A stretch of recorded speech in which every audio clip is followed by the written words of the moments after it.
High বন্ধুরা, আজকে আরেকটি মিনি ব্লগ নিয়ে চলে এলাম তোমাদের কাছে। আর তোমরা দেখতে পাচ্ছ আমি, মিষ্টি আর আমার মা গুছিয়ে ভ্যানের উপর বসে আছি কোথাও একটা যাবো বলে। হ্যাঁ, আজকে মাকে নিয়ে এক্সরে করাতে যাব।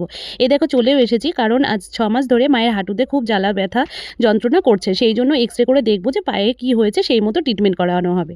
আমরা যাওয়ার সঙ্গে সঙ্গেই মাকে এক্সরে করতে ঢুকিয়ে নিয়েছিল। আর মিষ্টি দেখলে দরজার পাশে দাঁড়িয়েছিল। মিষ্টি দরজার থেকে দেখছে যে দিদানের কি করছে না করছে। ওর এত মানে মায়া, ও ভাবছে দিদানের কষ্ট হচ্ছে, দিদানকে কি করছে, ও উকি মেরে মেরে দেখছিল। তার জন্য বাধ্য হয়ে যিনি এক্সরে করাচ্ছিলেন উনি দরজাটা দিয়েই দিয়েছিলেন, তাও ও দরজার পাশে দাঁড়িয়ে দাঁড়িয়ে দেখছিল।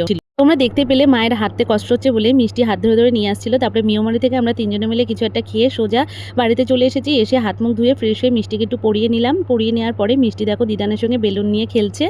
কার্তিক পুজোতে মা আমাদের বাড়ি আসার আগে মাকে আমি ফোনে বলে দিয়েছিলাম যে তুমি যদি আমাদের বাড়ি আসো সহসা কিন্তু বাড়ি যেতে দেবো না। তোমার যা প্রবলেম আছে আমার নিজের টাকা দিয়ে যতটুকু সম্ভব তোমাকে ট্রিটমেন্ট করিয়ে কিন্তু বাড়িতে পাঠাবো। আজকের মতো এই পর্যন্ত। Good night, by.